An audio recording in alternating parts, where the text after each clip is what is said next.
Okay, so this is what we're talking about today. I'm really excited about this topic. I've had this conversation with I don't know how many parents and students in the past 2 decades. And people are finally starting to uh, come to this conclusion. They're starting to see that maybe college is not everything it's been sold to be. So let's go ahead and get started. We're going to jump in on the 5 myths about college and some really significantly cheaper alternatives. I will tell you this website here is not live yet. It will be soon, but it's not yet. So if you go there, you won't find anything. All right. I want to take a really quick poll. There are only a handful of you here that I can see so far, but just of those that are here, could you type in the chat, are you a parent or a student? Parent or student, who are you here for? Parent, of course, yeah. I had a feeling it would be mostly parents, 2 parents. Okay, thank you guys. All right.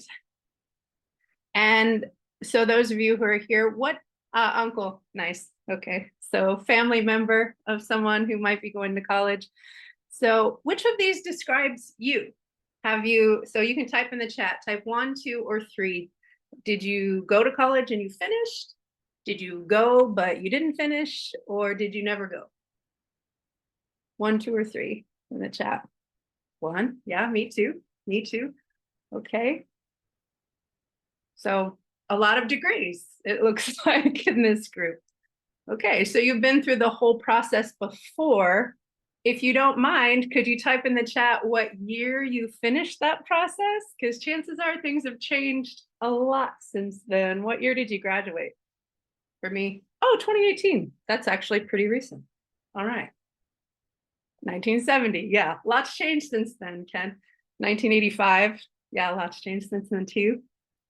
I graduated it the first time in 2005 and the second time in 2007, and quite a lot has changed since then also.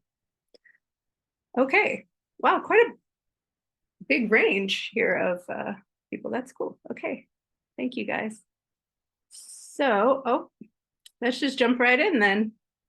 So the first myth, this should be really obvious. And let me move this so I can see everything better. Great. So the first myth is that you need college. I need college to be successful in life.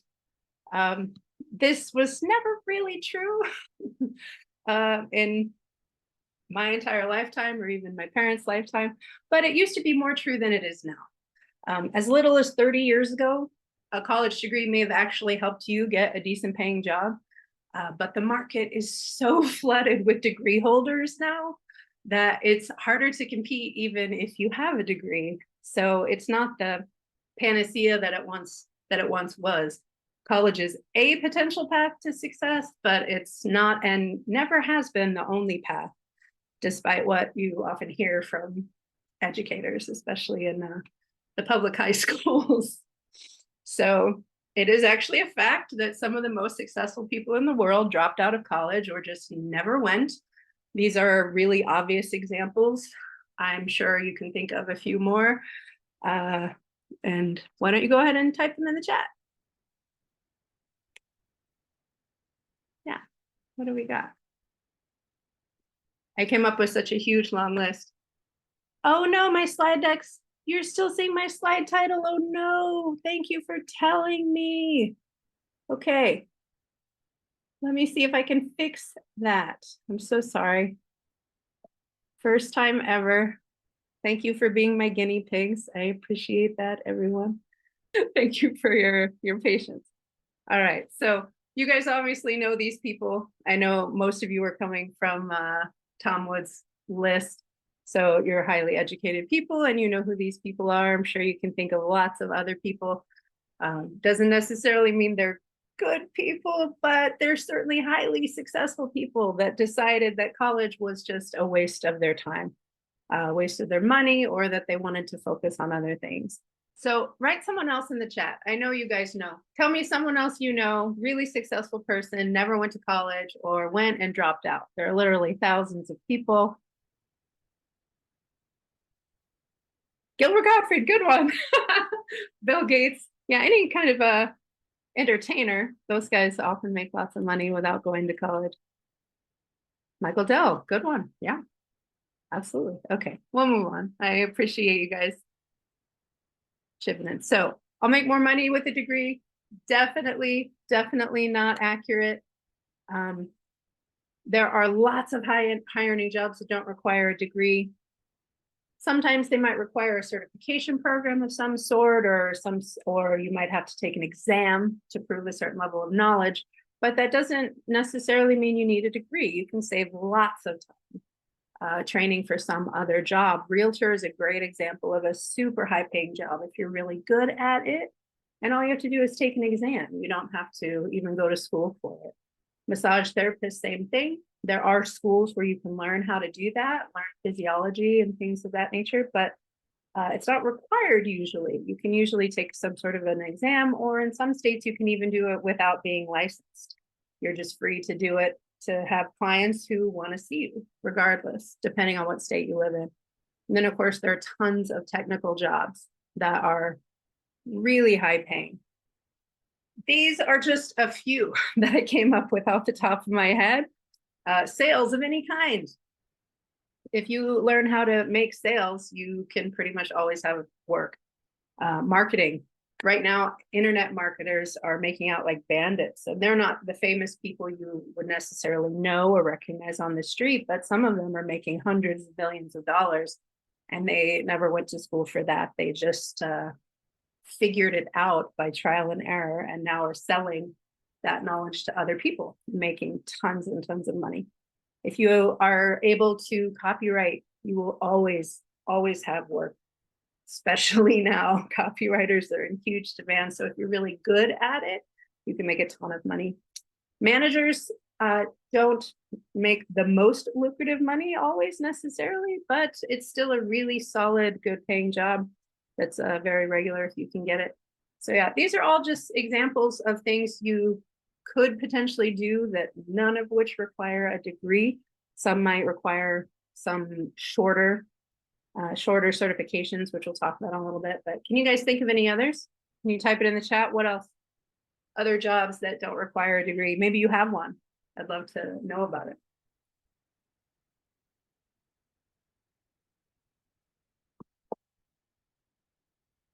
Coding, totally, absolutely. Coding's a great example. Anything having to do with computers, really. It's not something that I'm good at or know, but that's a really good example. Yeah, police officer. Not, oh, it's on the list, but sure, yeah. Police officers don't usually have to take much. All right. So one of the issues with this myth that college can, guarantee you a high paying job is that it's just not true. There are millions of unemployed people with degrees, especially now that the marketplace is so flooded with them. There are just so many people who have degrees for, not trades, but for topics that really don't have jobs attached to them. And even if they do, the competition is just fierce. Engineering, which used to be and is a really lucrative profession to be in, the competition is so fierce. There just aren't enough jobs for all the people that are graduating with them.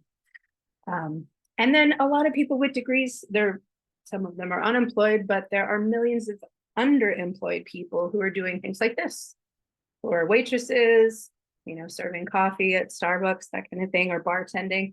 And those are all things you can do straight out of high school without ever having taken on debt, without ever having gotten a degree. You can do them for free, pretty much right away. So it doesn't really make a whole lot of sense to get a degree and then go into one of these fields. Another issue with this, that, it can get you a high paying job, which maybe is true sometimes, but certainly not all the time, is that the vast majority of adults I know aren't even working in the thing they got their degree for. To a certain extent, that's true of me. I know that's true of a lot of people. What about you guys? Are any of you now doing something that is different than what you got your degree in? I'm guessing most of you probably the answer is yes, especially if you went to college a long time ago. Anybody? Yeah, retired, of course. Didn't use your degree. Yeah. What was your degree? iPhone user. I'm just curious. What was your degree? Of course. All right, fair enough. Yeah. Philosophy majors don't tend to get a lot of jobs except these, right? Yeah. I used 2 of my degrees, but I'm not anymore. So yeah, I'm moving on. Third myth about college is that it offers the best education available. Again, this may have been true 50 years ago, but not anymore. But the same message just gets repeated over and over and over again. You know, go to college, get an education, get a good job. This is the path to success in life, right? And that may have been good advice for your parents, or maybe for you, depending on your age. But we live in a completely different world now. That was definitely true for my grandpa and my parents, and to some extent for me too. But it's just changing so rapidly that it's just not true anymore. This is one of my favorite quotes from Mike Rowe, that we are lending money we don't have to kids who can't pay it back to train them for jobs that no longer exist. That's nuts. And it absolutely is. College is a completely outdated model that just cannot keep pace with the rapid changes in the marketplace. It's just not possible. Colleges, especially universities, are massive, bloated institutions with huge overhead. Their systems become outdated very quickly because it costs so much money to update curriculum and to update equipment. That innovation so often lags years behind the market, and they just can't keep up. It's not, when it was designed, things were not moving as fast as they are now.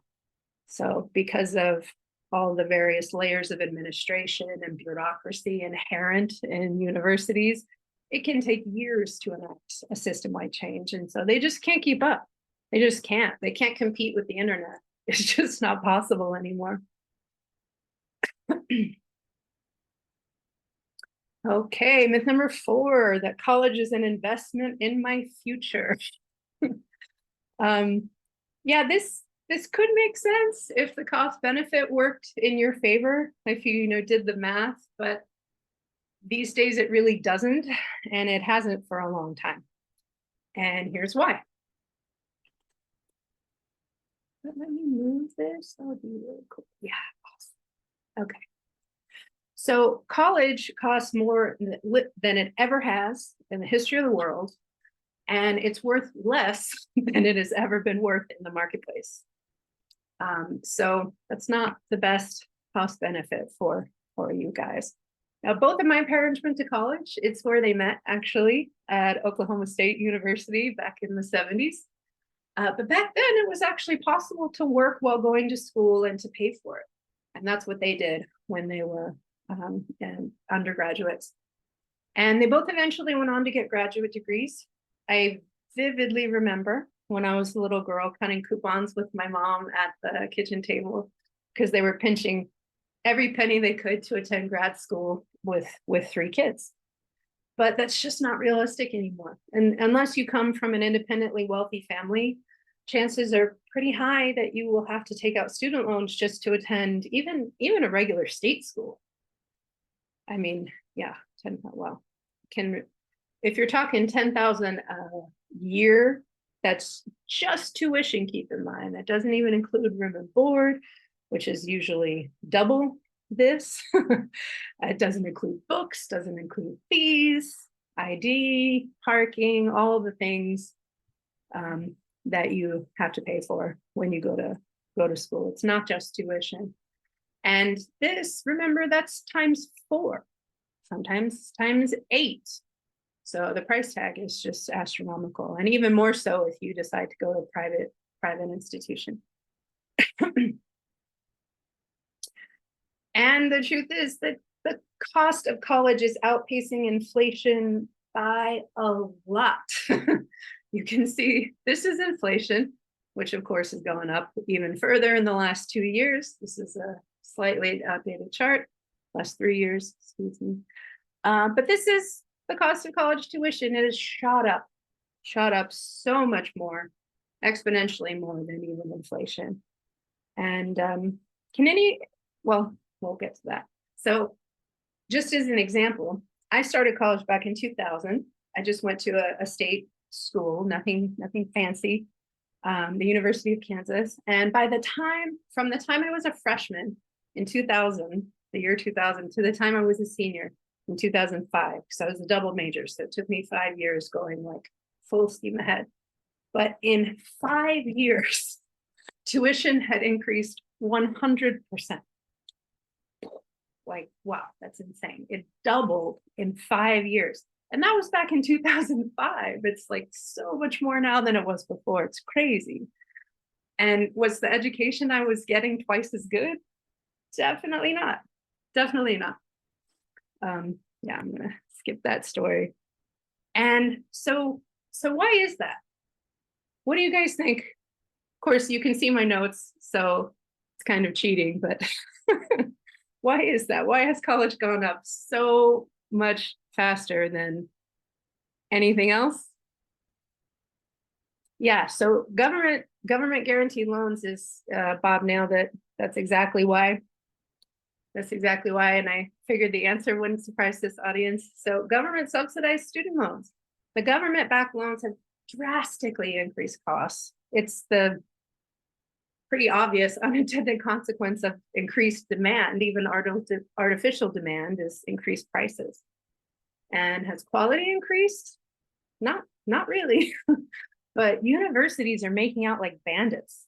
They keep raising their tuition and other fees, knowing full well that people will just take out bigger and bigger loans to cover the larger price tag, because the government guarantees these loans. And this bubble is already exploding. It's they're printing money and then loaning it back to us and making debt slaves of entire generations of people. It's really, really, really sad. Okay, so just to prove I wasn't lying, this is a chart from the University of Kansas. It's obviously an old chart, but you can see the spike started really around 2000. I mean, it was going up since then, but at least in my home state of Kansas, it spiked around 2000. And I remember back then, a lot of education initiatives going on, and especially in the Obama years, it went up even more with all of these backed loans. So you can see in 2000, tuition was around $2,500. And then by 2005, it was up to $5,000. And now I think it's like 10, 11 plus. Even then, this is in-state tuition, not even out-of-state tuition. And so what did they spend all of that money on? Landscaping. Landscaping and lots of construction. They built projects and things. So basically the university was just like, all right, we can charge whatever we want, so let's, and we'll build these massive structures for our campus. I must admit, I mean, it's a really beautiful campus, but I'm not sure that it's worth 100% tuition increase. Just not something I value that much. Okay, I absolutely love this cartoon. I think it's spot on. When I saw it, with my students over the years, I keep trying to warn them about this, over and over again. Starting with zero would be a dream for this generation, as opposed to starting with these massive debts. And who's paying for all of that overhead? This, landscaping and construction. It's the student, it's you or the parent. And the debt just keeps getting bigger. You can see here. And again, 2022, it's even higher now, and it just keeps going up, but this is in the trillions. So right now, the average student loan debt is now over $40,000. And that's the average. So there are students with over $100,000 in loans, some of whom still haven't finished their degree program or did and are unemployed, trying to pay off a $100,000 student loan with no job or income. I actually remember talking to one of my high school friends in the mid 2000s, around the time when I was graduating. She was a little bit behind me. And she was telling me, I couldn't believe it. She was literally continuing to enroll in classes for no other reason than to defer her current student loans. So she was continuing to take out more loans to enroll in classes so she wouldn't have to pay her previous student loans yet. Like, wow, it's just absolutely crazy. Don't do that. I don't recommend doing that. I can't even imagine how much debt she must be carrying right now. It's crazy. All right, so this last myth number 5, this one is probably the one that bothers me the most. And that's that getting a degree will prove my worth somehow. This idea that I'm not worthy or I'm not good enough if I don't attend college. I hear it all the time from high school students that I'm not good enough to go to college. I'm not smart enough, and it's just nonsense. It's not true, and it goes both ways. I hear it on both ends. Like, there's the kid who thinks he's dumb. He's too dumb to get into college because he already hates school. And I've had many students like this where I've wondered, well, why would you even want to go if you hate school so much? Why would you pay to do something that you hate? Doesn't make sense to me. But then on the other side, there's the really good student, tries really hard, works really hard, cares about their grades, who thinks other people will think that he's dumb if he doesn't go. So he goes just because, well, that's what you do. That's what I've been told I should do my whole life, even though he has no idea why he's going. And then he's taking out massive debts to go just because that's what society expects of him. It's really frustrating. This ongoing narrative that smart people go to college and dumb people don't is just dumb. It's really stupid by itself. And honestly, these days, choosing not to go, I think, is a sign of pretty clear intelligence, because the cost benefit just doesn't work out in your favor in a lot of cases. Not in every case, obviously, but in a lot of cases. So obviously, college cannot and will not ever give you self-worth, because self-worth comes from within.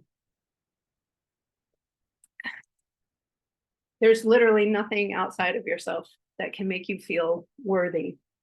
If you value yourself, then other people will value you, and it always has to come from you. I'm going to skip that story. So we've covered the 5 myths. We're going to get into some alternatives here in a minute. But first, why do you care? Why do you care what I have to say?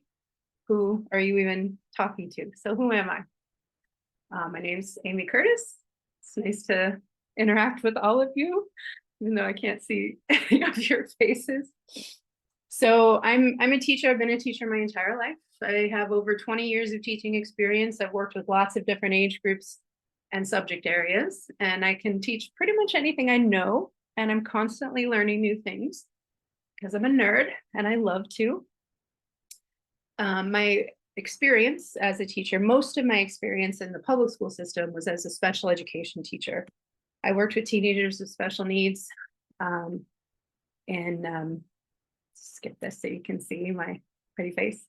So I worked with teenagers with special needs for over 10 years, in pretty much everything, helping students who struggle with reading, writing, math, lots of math, geometry, algebra, but also, skills that are overlooked in modern schools, like that, where there are a lot of high need areas like social skills, interacting with other people, communication, emotional regulation, organization, things that are actually really useful and really valuable in life, but are rarely explicitly taught in the public school system.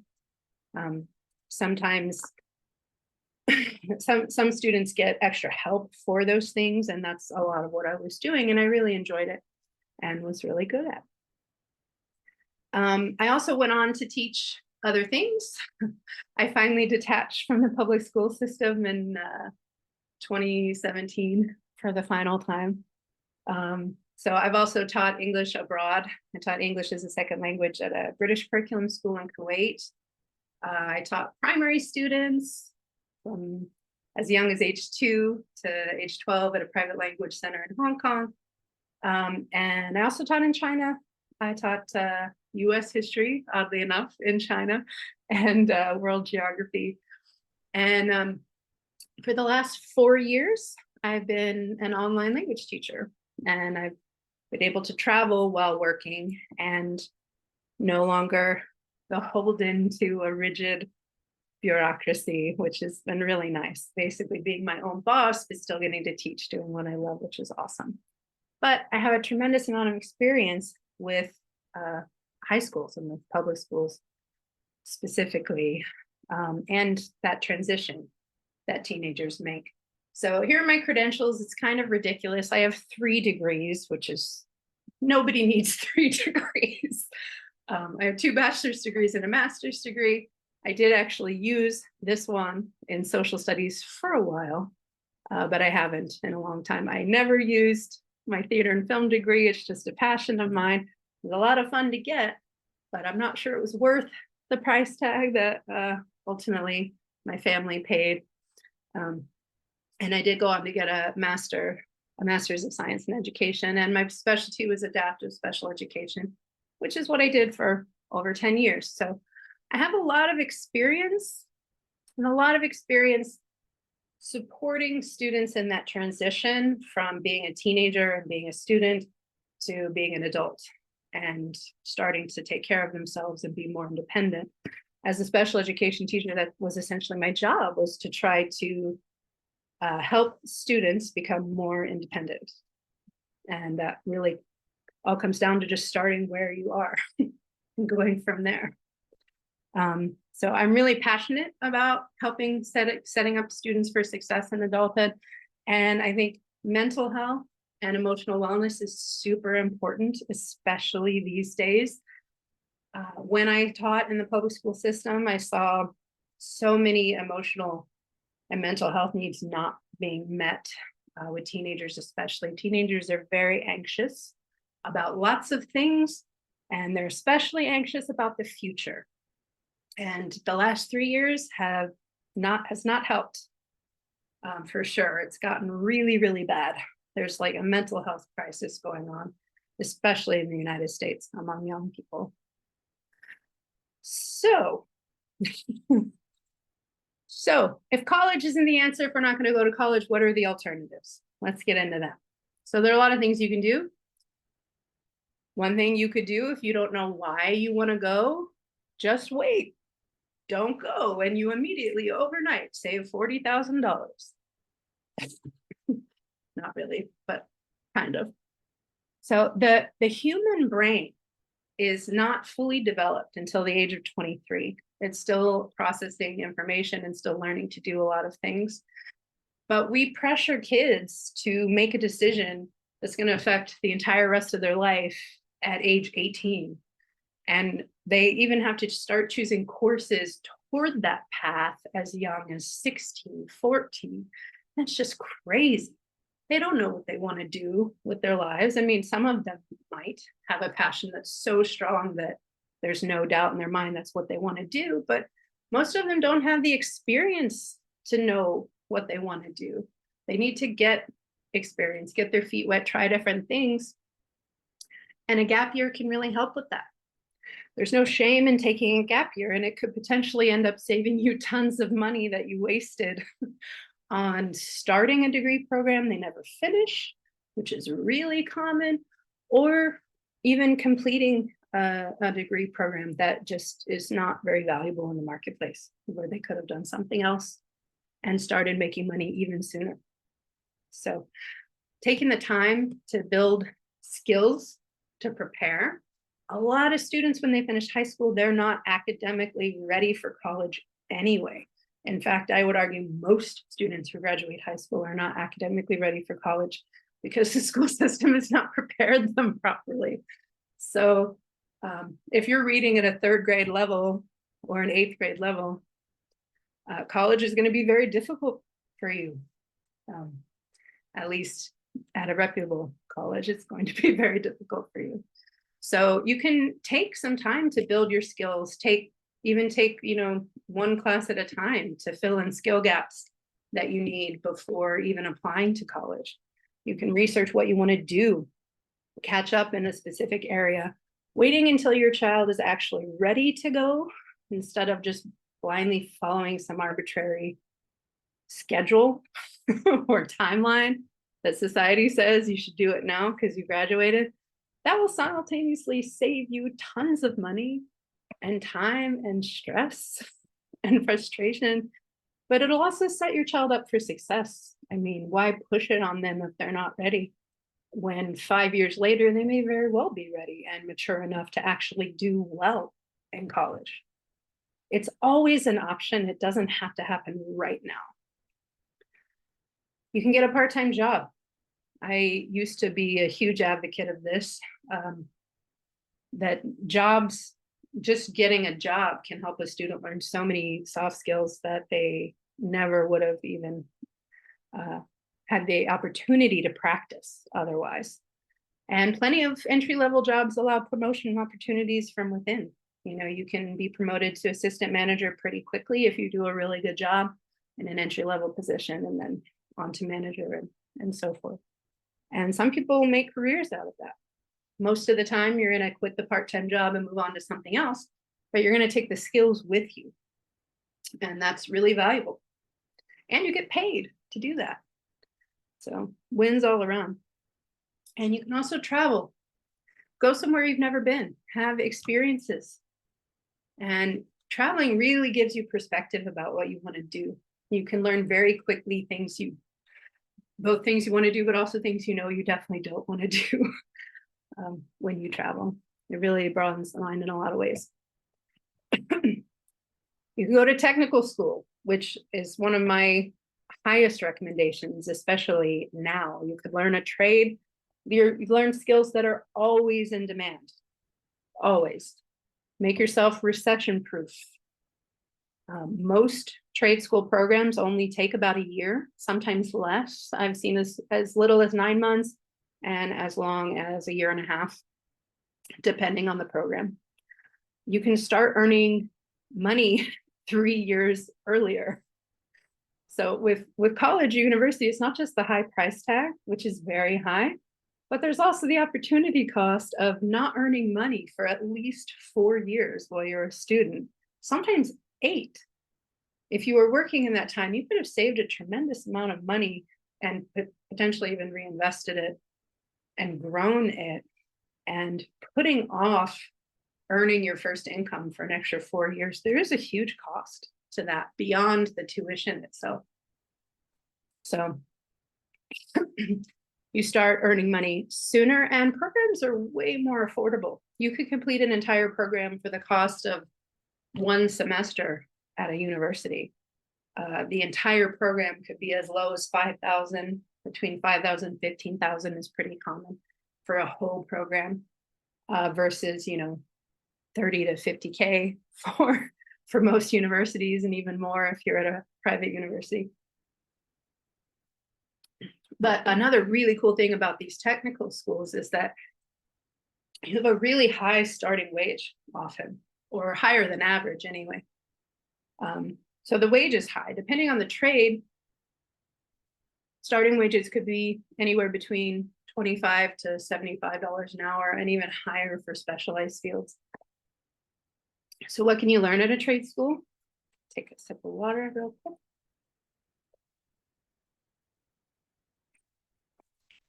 Of course, people are familiar with the technical trades, but these also are frequently there are programs at tech schools in these other fields like massage therapy, cooking, Paralegal, you can get certified as a paralegal, or you could get certified as a CNA, a certified nurse's aide. All of those things are often offered at technical school. And I've had some really great successes with students going to technical school. I used to, as a special education teacher, I used to take students on field trips pretty frequently to area community colleges and trade schools. And so I've had students go into some of these programs. I have two stories I want to share about that. One's about welding. I had a student who was really interested in welding. We took him to some area schools. He checked out some programs. When he graduated from high school, he went right into this program. And within 9 months, he had completed his coursework. He actually completed it early, so he was able to use the school's equipment to continue practicing and to practice some more advanced skills, just to make him even more marketable when he completed the program. And so within 9 months, less than a year, he was already earning more per hour than me, his teacher, with 3 degrees by going to technical school and learning how to weld. I was super proud of him. So that's a really fun story I enjoy telling. You can earn so much more money doing any of these things, and they are always in demand. They're always in demand. HVAC is another interesting one. When I went on the field trip with all of my students, one of the teachers at one of the technical schools told me that their HVAC program, that literally every single member of their HVAC program already had a job lined up waiting for them when they finished the program, because that's how high demand it is. There are not enough people who are getting trained in HVAC. And in the United States, I mean, you know how hot it gets in the summer, especially in the South. And yeah, the demand is huge, and there are not enough people actually being trained in it. So you could pretty much be guaranteed a job if you decide to go into HVAC, and the salaries are pretty good. The wages are pretty high starting out. And it's the sort of thing where you could also start your own business, you know, work for someone else for a while, but then after a few years, as you get more skilled and more confident in your skills, you could even start your own business and be making, you know, tons of money. Okay, so there's also community college. If you decide that you really want or need a degree to pursue whatever your professional goals are, you can start at a community college. There's no shame in going to community college. There's such a stigma around it. Like, people want to go to prestigious, you know, academic institutions, but that's such a waste of energy because the competition is insane. And it's a huge waste of money because employers don't really care where you earn your degree. There was a time where going to an Ivy League school might have given you a slight, you know, edge in a job interview, but honestly, these days employers don't care. They care what you can do for them. They care that you have the credential that they need to legally hire you, and they care about the real world experience you can bring to the job. That's much more valuable to them. So if you're going to get a degree, you could easily start at a community college where the barrier to entry is much lower. Most community colleges accept everyone, so you don't have to have a certain SAT score, you don't have to have a certain ACT score, you don't have to write an essay. There's like all these things that you would normally have to do to get into university that are really stressful and agonizing for a lot of students. But you don't have to do any of that with a community college. You can just enroll. It's pretty easy most of the time. You could get an associate's degree if you want to, and then move on to a bachelor's degree.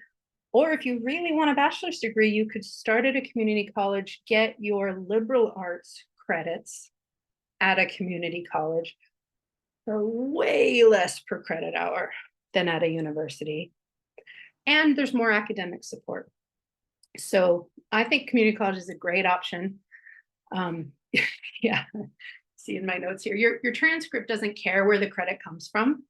So if you get all of those liberal arts requirements out of the way at a community college, you could spend half, sometimes a quarter even, of what you would have at a university for the exact same credit that then can be transferred on from that transcript if you eventually transfer to a four-year college. And then your actual degree is from that four-year college. It's not from the community college, but you still paid a fraction of the cost for the credit hours. It's really a good way to do it. And if I were graduating from high school now, you know, like I told you, I have 3 degrees, highly educated person. But if I were graduating from high school now, I would not go straight to university. If I wanted a degree, I would start at a community college, no question. Yeah, good point, Ken. Yeah, some high school students are dual enrolled for courses at their community college. So when they graduate from high school, they already have some credits. That's absolutely true. I did that, which is how I was able to get the 2 bachelor's degrees in only 5 years, because I took part in Kansas, we had something called the College Now program. So I was dual enrolled with a local community college while taking AP classes in high school. And that's exactly what I did. So I got credit at the community college for those classes. And then when I started as a freshman, I already had 30 credit hours, which is a whole year. It's an entire year of college that I had at a fraction of the cost because I went through the community college. It's really good point, Ken. Thank you for adding that. Yeah, it's a great option if you have it. And there's no reason not to do that. I mean, why take the class twice when you can take it once and earn dual credit? That's just a no-brainer. The other thing I really like about community colleges is that student support services are usually much, much better at community colleges. So if your student struggles with reading or struggles with math, chances are high that you're going to have some sort of support center where they can get extra help, where they can find tutors. A lot of times the tutors are volunteers, so they may not even have to pay for that service, or it might be provided by the school as part of your tuition. So I really like that, as I've had a lot of special education students who moved on to college, and a community college was a better fit for them because the class size is smaller, so you get more teacher attention. And there's just more support generally because it's designed for students who, chose to go this route instead of go straight to university. A lot of students are starting at community college because they have to catch up on some of these skills. And a community college is a great place to do that, and a cheap place to do that. And the other super cool thing about community colleges, or at least where I'm from in Kansas, a lot of community colleges, the classes are taught by actual professionals who are working in that field. So the knowledge that they're sharing with students, I think, is just so much more authentic, and it's more helpful. It's really a better situation than at a huge bloated university. So I went to the University of Kansas. I remember in Budig Hall, there's I used to take so many of my film classes in this massive lecture hall that seats like 1,500 people. And I'm just like one little person in this huge, massive lecture hall. So there's no way, in that scenario, you have to be a self-starter if you want to succeed in such a large class. The professor has no idea who you are. They can't possibly meet every student. It's just not possible. So at a community college, the class size is way smaller. Oftentimes it's as small as like 20 or between 20 and 50 instead of, 100 plus. And the teachers are more connected to the content that they're teaching. I think that's another really important piece of it. As opposed to at a university, especially if you're in these entry liberal arts classes, like the intro classes they make everyone take. Usually at a university, that class, if you have a small discussion group, is being taught by a GTA, a graduate teaching assistant, not an actual professor. So usually like the big lecture hall class is taught by the professor, who never interacts with you because there's too many of you. But then the actual small groups are done by graduate teaching assistants. So these are students themselves. They're in a graduate program and they're teaching as part of their, work study program. So you're paying more money at a university to be taught by a student than by an actual professional in that field, which you could potentially get at a community college. So just something to think about. All right, you could study abroad. There are a lot of pieces here. So as we know, college in the United States is a huge racket.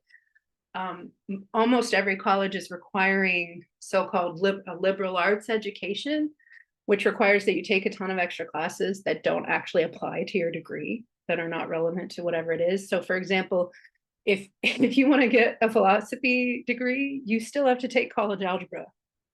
Why? Those things have nothing to do with each other. If you want to get an engineering degree, they still make you take US history, world history, American lit, things like that. So not only do they make you take it, but then of course you have to pay for it, which is why they're making you take it. So they require lots of classes that you don't really need, but they're making you need them sort of arbitrarily. If you study abroad, you can sort of, let that go and get rid of that. In the most of the rest of the world, most of their countries don't require these unrelated courses. So it's a much more focused, you can just jump right into your course of study and get your coursework done a lot faster. So if you're studying in Europe, for example, you could potentially get a bachelor's in 2 to 3 years instead of 4+. Which, again, the sooner you get it, if you're going to get a degree, the sooner you get it, the sooner you're earning money, the sooner you can pay off whatever costs you incurred getting the degree. So the faster you can do that, the better. Other cool things about studying abroad, you can learn a language. If you wanted to learn a language anyway, then this could be a really good option for you because you pretty much have to learn it if you want to study abroad. Because the courses are usually in the home language of the country where the class is taught. So you need to have at least a basic understanding of the language. But if you do, this could be a really good option for you. Or if you're willing to learn and want this sort of immersive experience, which frankly is the best way to learn the language, then you have that option too.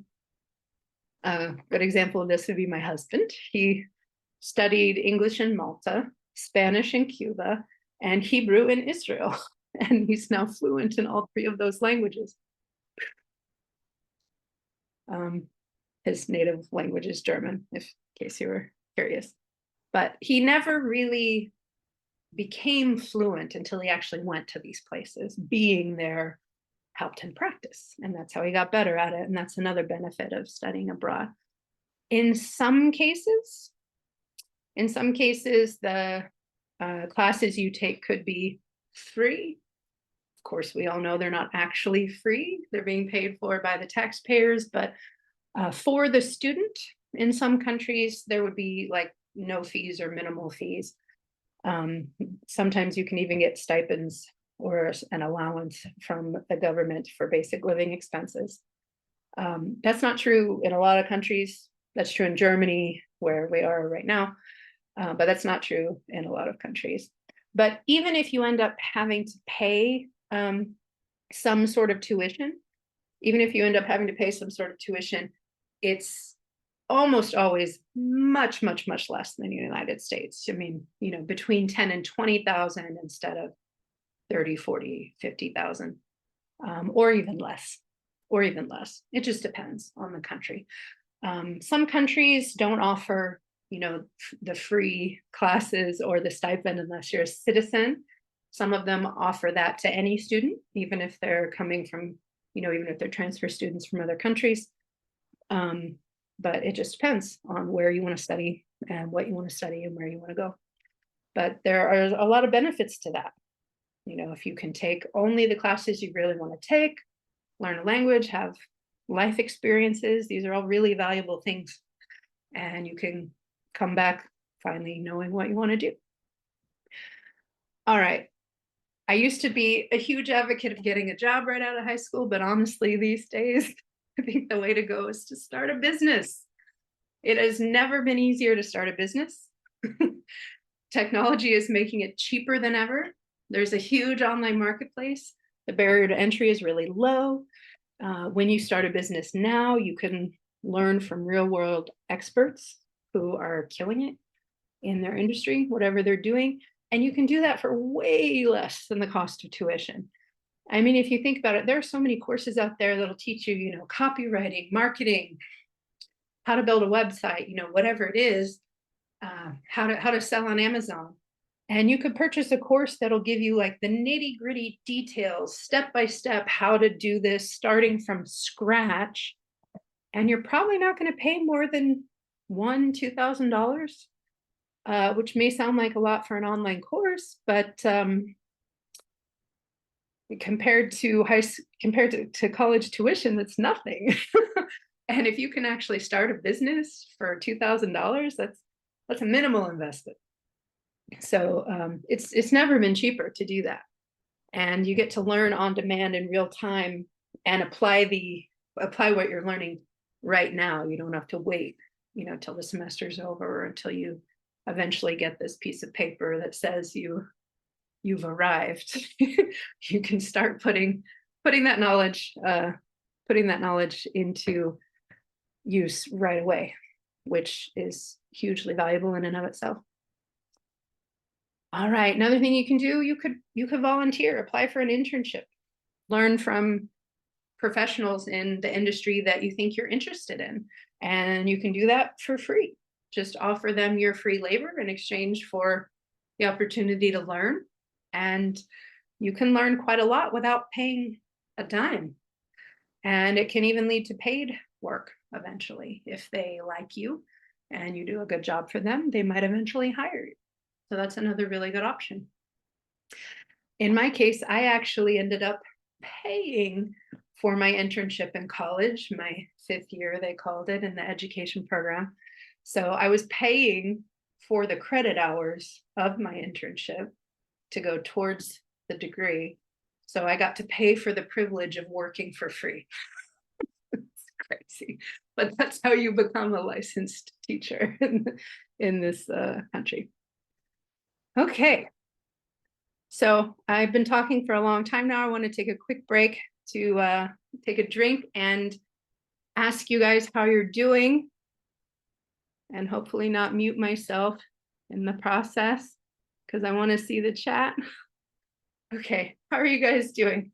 Out of all of these things you've learned, what are you thinking would be like the best option for your student? Just wait, technical school, community college, study abroad? Looking for some takeaways.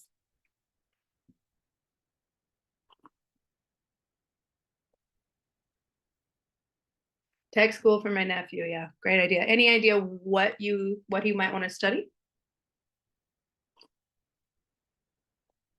Probably what I would do, auto mechanics. Didn't even put that on there. Thank you, Ken. That's a great one. Wow. If you can fix a car, you're always going to have a job. Yeah, totally. There are still, I love learning so much. If I were independently wealthy, I would just take classes forever. Copywriting, digital marketing, that's a really lucrative one right now. Yeah, Bob, community college is a great place for him to sort of get his feet wet and like taste different things if he's not sure yet what he wants to do, and get the liberal arts out of the way. That's a really good option. Okay, thanks guys, I appreciate you. All right, now I'm back to, all right. I think you can still see. I hope you can still see. Okay, I'm going to keep going. So, life is a series of choices. Life is all about choices. Some choices you make are going to steer you toward your best self. Others will lure you away from it, whether you label them good or bad. So, the series of choices is ultimately what makes your life. I mean, that's what it comes down to. So you choose what to learn, you choose what to eat or not eat, you choose your friends, you choose your partners, you choose your thoughts, you choose how you learn a living, what you want to believe. So the question is, do you want to make random choices or deliberate ones? So whether or not to go to college is only one of millions of choices a young person will make in their life. And if we really want to be free and raise free and happy young people, then we need to teach them how to make conscious choices for themselves, because it's their life, it's not our lives. To just not just go along to get along and do what everyone's telling you to do, to be deliberate and in who you are and what you do. So a lot of people, and especially young people, find themselves, they're like trapped in a prison of their own mind. They're doing what other people have told them to do. They're trying to meet their expectations of their parents, their friends, their teachers, and they're not really focused on, what would make them happy. Some are, and that's amazing when that happens. That always makes me so happy, but it's a real issue, and even more today than it's ever been. So their thoughts, especially in these teenage years, their thoughts and emotions are controlling them instead of the other way around, and they don't really know what to do with that. They're easily triggered by things. I'm sure you guys are aware of that if you have teenagers that you're interacting with, that they can be moody sometimes. And they can feel trapped by their beliefs and unable to move forward. So, and that's because freedom is a state of mind. It's a state of being. It's the natural state we're born into. And as we get older, we're taught so many ways to deviate from, literally, we're trained away from choosing for ourselves. We're told what to do, how to do it, when to do it, especially if we're put into the public school system. And, usually we're taught those things by people who are supposed to and usually do want the best for us. Our parents, our teachers, our friends, maybe our grandparents, other family. And that they mean well, but they're just repeating the advice of previous generations that they were told, because they believe that's the way for you to be successful. But the world has changed. We live in a completely different world now. So a lot of times the parents, they're projecting their own fears and doubts onto the next generation, like, well, you have to do this so you can earn a living, so you can do XYZ. And they can only see this one path, this one way to get there. And usually it's because they want to keep them safe. They don't want them to be disappointed, get their hopes up, follow some crazy dream, whatever it is. But if the goal in life is to be happy, which I believe it is, then those rigid rules we're placing on young people is really not helpful. So to experience true freedom, you have to be in control of your own life, make decisions for yourself, be in control of your own body, but also your thoughts, your actions, and that all starts with choice. So most people think that circumstances will make you happy. I'll be happy when ... But that's not true. Happiness is a skill. And it's a hell of a lot more valuable than a degree. Yeah, type yes in the chat if you agree with that, because that's a hill I would die on. I think it's exponentially more valuable than a degree. I can't really see you guys anymore, but as long as you can see me, that's cool.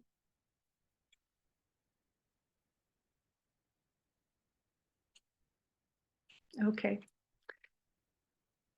Like all skills, it can be learned. But unfortunately, most adults don't have this skill set themselves. They don't know how to find their own happiness, let alone help someone else.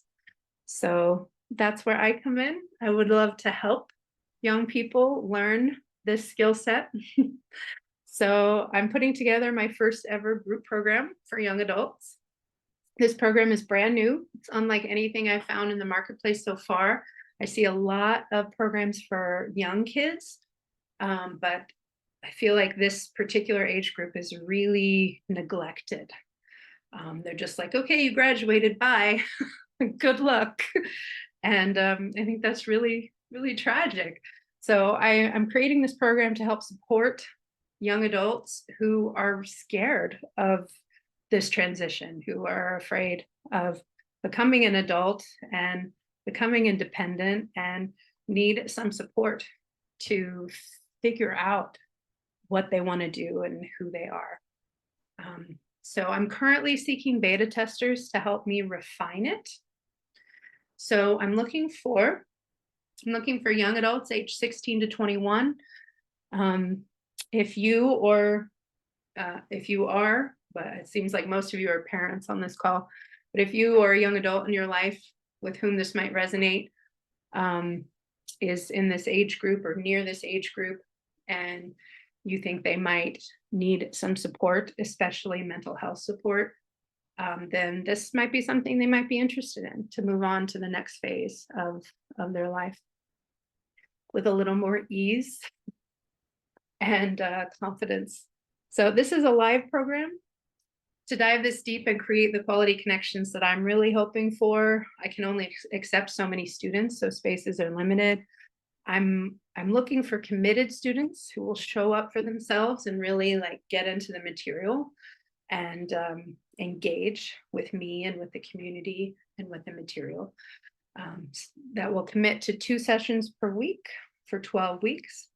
So if there's someone in your life, whether it's you or someone else that you think might benefit from that, please sign up.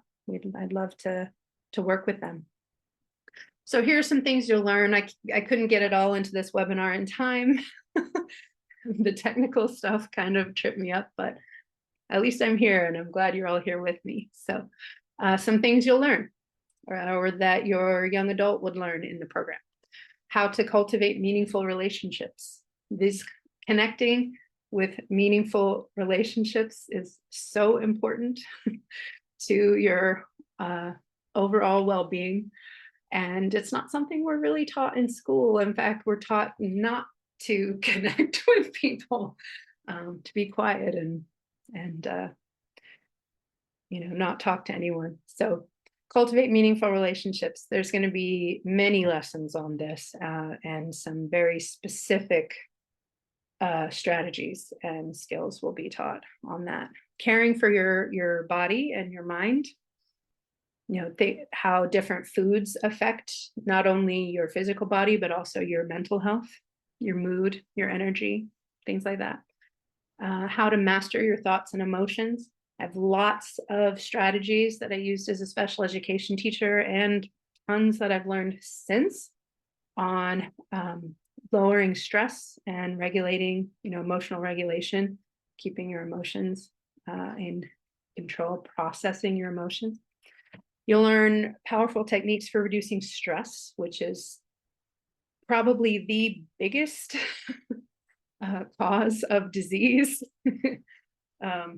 in the world, really, but especially in the United States. Even the American Medical Association, if you happen to think of them as an authority, I don't, but if you do, even the American Medical Association admits that some 80% of disease has stress as a main causal factor. So learning ways to reduce stress is absolutely going to help set you up for a life of health and well-being, mentally and physically. So that's something I'm really excited about teaching, and that's part of the course. You'll learn why your values matter and how to define them so you can start making choices that align with them.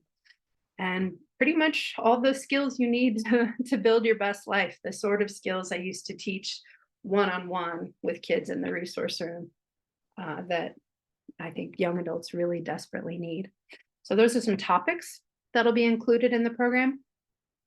The actual deliverables, things, what you'll get. There'll be 12 tailor-made lessons. One lesson will come out each week, but it'll be broken down into smaller mini lessons to make it more digestible, so that they can go through it, piece by piece when they can. So there's no pressure to have to consume a massive amount all at once. In terms of a time commitment, it would not be more than, an hour a week, something like that. They'll get on-demand audio and video, written transcripts, and it'll be released weekly. And they'll also get live weekly Q&A calls, so they can bring real issues they're having to these calls. They'll get access to me live every single week. They can ask questions about the material. They can clarify questions about what they're going through in their lives. And they can even be submitted in advance. If they can't make it live on the call, that's no problem. They can just enter it and then come back and watch the replay later, and they'll get their question answered on the call. Some bonuses I can offer, and I'm really excited to offer. There'll also be a private community of all the other young adults, all in this one community, to support each other on their journey. A lot of them will be going through the same kind of things, so they can lean on each other when I'm not available. It'll be hosted on Heartbeat, which will include a free app that they can download to access this community. It is not connected to Facebook, never will be connected to Facebook, because it's private. I really want people to feel safe in this group and not feel censored. So it will be a private community. A resources page to explore topics that interest them or interest you. There'll be links to further study with research that I've done. If they want to really dive deep into a topic that I talk about, I will have many, many resources for them to go down whatever rabbit hole they find interesting. And the final bonus that I have is a fast action bonus. So the first 5 students who sign up will get a free 30-minute one-on-one session with me. We can talk about anything they want. If there's a specific mental health issue or emotional issue, we can talk about that. If they want to talk about college planning or career planning, we can talk about that. Anything that is something they're focused on will be all about them. And I'm really excited to meet them. All right, so enrollment starts tomorrow at the same time as this webinar started. So it starts October 27th, around 1 p.m. Central Time, 2 p.m. Eastern Time. And enrollment will close October 31st. So take the weekend if you like, think it over. But enrollment closes Tuesday at midnight Central Time. And the program starts the following week, November 7th. So after I've collected all the signups, I'll communicate with everyone, do some polling to really try to tailor the program as much to their needs as possible. And then November 7th, we'll get started with our very first lesson. So went a little over time today, partly because of the technical issues, which I really appreciate you guys being so cool about. So that's my presentation. If anyone has any questions about the program or any questions about any content that I have presented today, I am happy to answer them, and will stay as long as you need. So I'll just check out the chat real quick and see. Thank you, iPhone. I appreciate it. Didn't exactly go as I thought, but we made it work. Thank you. Thanks, Ken. I appreciate your participation. It's really helpful. Just waiting for any other lingering questions.